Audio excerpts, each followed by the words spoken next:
Gələn il Azərbaycanda ünvanlı dövlət sosial yardımın məbləği artacaq. Çünki 2026-cı ildə Azərbaycanda yaşayış minimumu və ehtiyac meyarının məbləği 300 manata çatdırılacaq. Bu barədə Milli Məclisin Əmək və Sosial Siyasət Komitəsinin sədri Musa Quliyev açıqlama vermişdi və Azərbaycanda yaşayış minimumu və ehtiyac meyarının məbləğinin artırılacağını demişdi.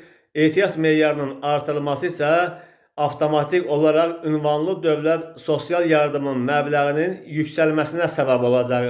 O ki qaldı sosial yardımın ümumi məbləğinin nə qədər olacağına, bu məsələ ailənin gəliri və ailənin üzvlərinin sayından asılıdır. Məsələn, ailənin 4 üzvü var, həmin ailənin rəsmi aylıq gəliri 800 manatdır.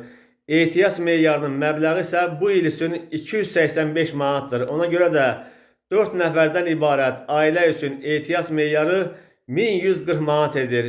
1140 manatdan ailənin aylıq gəliri çıxmaqla, yəni 800 manat çıxılmaqla sosial yardım hesablanır. Beləliklə, bu il aylıq gəliri 800 manat olan 4 nəfərlik ailə 340 manat sosial yardım alır. Gələn il isə aylıq gəliri 800 manat olan 4 nəfərlik ailənin 400 manat sosial yardım alacağı gözlənilir.